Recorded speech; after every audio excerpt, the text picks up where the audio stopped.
guys, this is Mommy Beluga Investing. Halo, jumpa lagi dengan saya Rati di Mami Beluga Investing. Kali ini saya akan memberikan update untuk perusahaan yang diperdagangkan di pasar saham Singapura, yaitu Valuetronics Holding Limited dengan simbol BN2. Oke, profil perusahaan sebenarnya sudah saya bahas sebelumnya ya, sekitar 8 bulan yang lalu. Jadi kali ini saya cuman akan membahas profilnya secara singkat dan memberikan update tentang kondisi perusahaan. Jadi bagi Anda yang mau tahu lebih lengkap tentang perusahaannya, bisa lihat di pembahasan saya yang sebelumnya. Linknya ada di deskripsi. Oke, secara singkat ya, kesimpulan saya untuk Valuetronics Holding Limited ya, bagi yang mau tahu ya, saya bilang di awal dulu ya. 1. Profitabilitas perusahaan turun secara signifikan yang sebagian besar dipengaruhi oleh kondisi global, yaitu kelangkaan komponen. Pengaruhnya adalah pasar kemudian bereaksi secara sangat negatif tentang berita ini, sehingga valuasi perusahaan turun secara lumayan signifikan. Harga saham dengan tertahan oleh pembelian kembali saham perusahaan atau share buyback.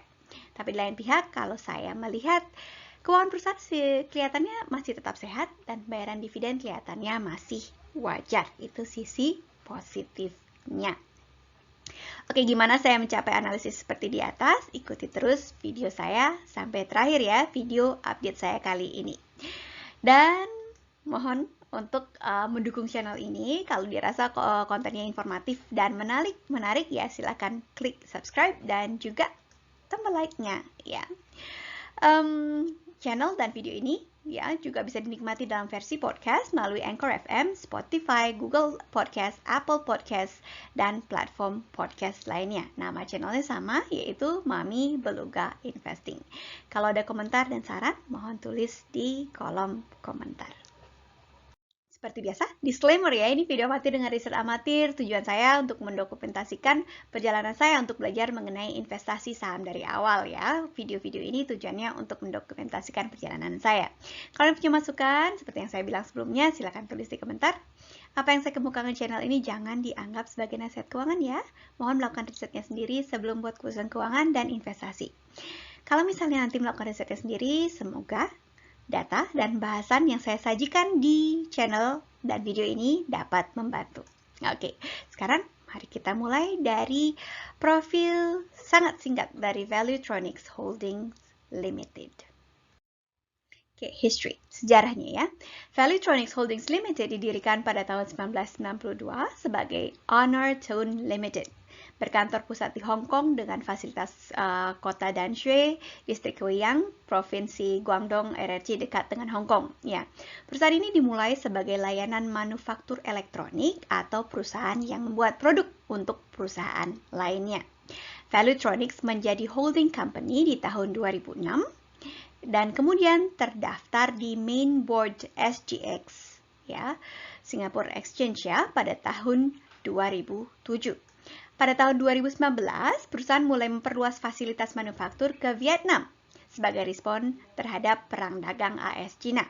Tahun lalu ya, fasilitas Vietnam mulai beroperasi. Jadi itulah latar belakang perusahaannya secara singkat. Sekarang mari kita lihat update kinerja perusahaannya.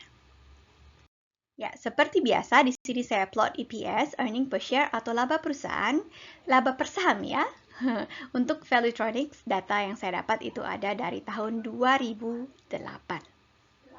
Oke, saya juga menambahkan garis hijau putus-putus sebagai level 0. Laba di bawah garis ini menunjukkan perusahaan mencatat kerugian untuk tahun tertentu. Kita dapat melihat bahwa earning per share Valuetronics telah menurun ya.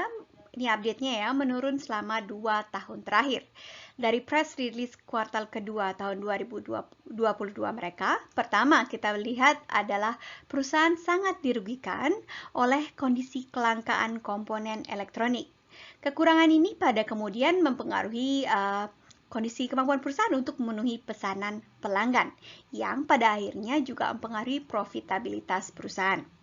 Dalam analisis saya sebelumnya tentang Valuetronics, saya menyebutkan bagaimana perusahaan sudah pernah bertahan dari tantangan di tahun 2009 dan 2016 serta survive atau selamat dari restrukturisasi di tahun 2013. Oke.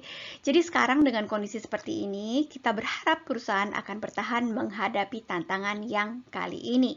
Semoga mereka bisa bertahan seperti sebelum-sebelumnya.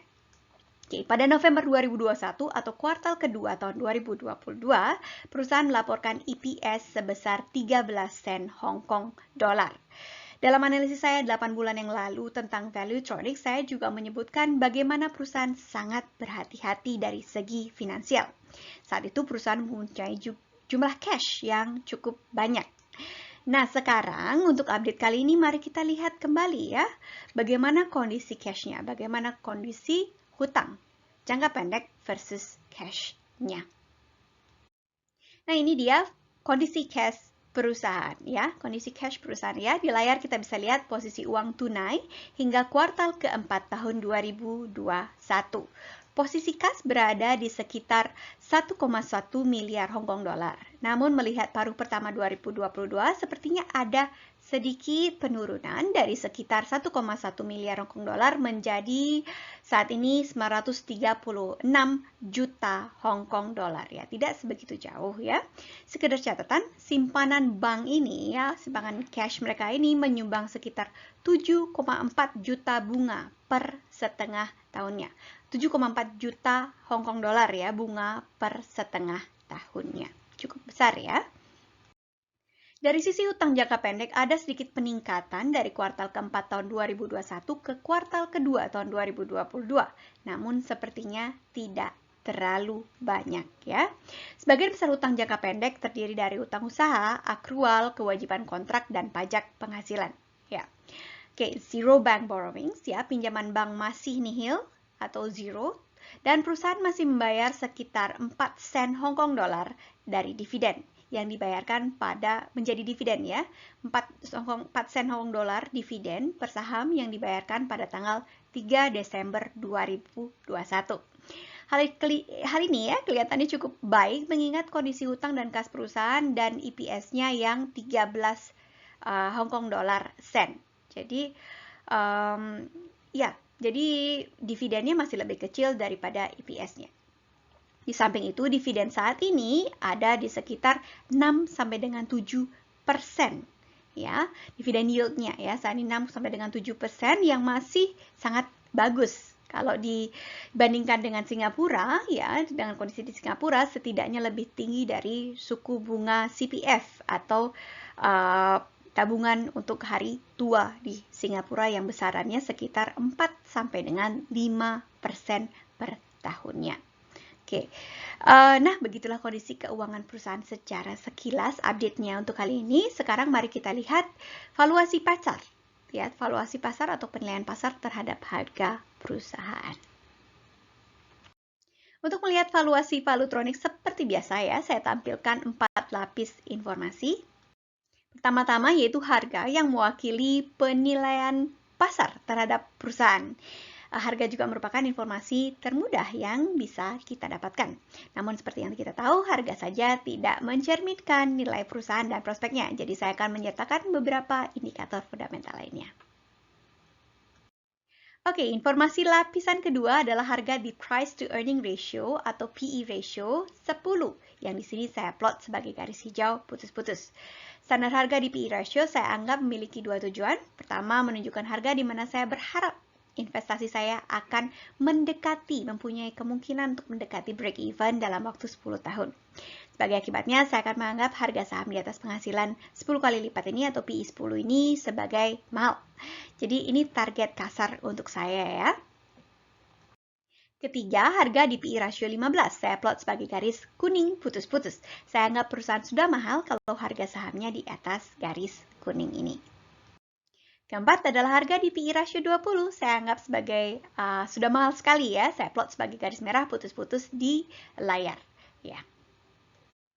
Jadi selama 12 tahun terakhir, Valuetronics selalu menjadi perusahaan yang undervalued. Harga saham selalu di bawah PE ratio 10 atau 10 kali lipat penghasilannya. Seperti yang kita lihat di layar ini ya. Bagaimana dia sampai dengan tahun 2021 ya. Pertengahan saya sebelum 2022 selalu berada di bawah PE ratio 10-nya. Sekarang ini untuk pertama kalinya dalam 12 tahun, harga saham di atas 10 kali lipat dari penghasilannya atau di atas PE ratio 10. Akibatnya pasar tampaknya menyesuaikan penilaian mereka terhadap harga perusahaan ya. Harga saham turun dari 0,65 sen di awal tahun 2021 menjadi 0,51 sen dalam beberapa hari yang lalu pada saat video ini disiapkan. Oke, ini ada informasi yang baru yang tumben saya sajikan di video saya, update. Harga saham Valuetronics saat ini juga tampaknya tertahan oleh aksi share buyback dari perusahaan. Sejauh ini, Valuetronics telah membeli saham dari pasar sejak tanggal 28 Februari tahun 2022. Valuetronics memberi sekitar 150.000 saham sehari. Ya, adapun pada saat video ini dibuat, Valuetronics sudah membeli sekitar 3,8 juta share atau saham dan akan disimpan sebagai treasury share. Jumlah yang dibeli saat ini adalah sekitar 8,7% dari jumlah keseluruhan saham yang diperbolehkan untuk dibeli dalam share buyback, yaitu sekitar 43,5 juta saham. Jadi dari sisi itu, ada kemungkinan Valuetronics akan masih tetap membeli atau melakukan share buyback ini. Secara pribadi saya nggak terlalu suka ya, bukan penggemar share buyback.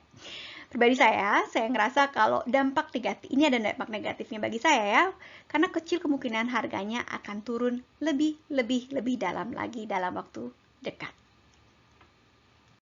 Oke, bagi Anda yang sudah mengikuti channel ini atau sudah pernah melihat video saya sebelumnya, mungkin tahu kalau harga wajar saya biasanya saya taruh di 10 kali lipat dari penghasilan atau di PE 10 ya, seperti yang saya sebutkan juga di slide sebelumnya ya saat ini ya. Oke, saat ini harga di PE ratio 10-nya ada di sekitar 50 sen ya, di sekitar 50 sen pada saat pembuatan video ini, yaitu pada tanggal 1 April 2022, harga saham Valuetronics berada di 54 sen per saham yang cukup mendekati harga wajarnya menurut standar saya. Ini adalah price to earning ratio tertinggi ya sejak tahun 2010 seperti yang saya sebutkan di slide sebelumnya. Untuk saya sendiri, apa yang saya lakukan dengan kondisi ini adalah saya wait and see dulu karena menurut saya masih cukup mahal. Hasil tahun 2022 penuh belum keluar, jadi saya akan tunggu. Dan berdasarkan jadwal tahun lalu, kemungkinan akan keluar bulan-bulan ini atau bulan depan ya, di bulan Mei. Di samping itu saya juga akan menunggu akhir dari periode share buyback yang mungkin masih akan lama ya, karena seperti yang kita bahas sebelumnya, masih ada allowance yang cukup banyak bagi Valuetronics untuk meneruskan share buyback-nya. Oke, sekarang kesimpulan, conclusion. Setelah melihat angka-angka dan informasi kualitatif lainnya seperti yang saya sebutkan di video update saya kali ini, kesimpulan terupdate saya untuk Valuetronics adalah 1. Profitabilitas perusahaan turun signifikan yang sebagian besar dipengaruhi oleh kelangkaan komponen. Pasar tampaknya bereaksi negatif ya terhadap harga perusahaan sehingga harga valuasi perusahaan turun secara signifikan, tapi harga sahamnya sepertinya tertahan oleh share buyback yang dilakukan oleh Valuetronics. Di lain pihak, ada hal positif yaitu keuangan perusahaan tampaknya tetap sehat dan pembayaran dividennya tampaknya wajar dan jumlahnya juga ya cukup tinggi yaitu sekitar 6 sampai dengan 7% dividen yield-nya ya dibandingkan dengan harganya.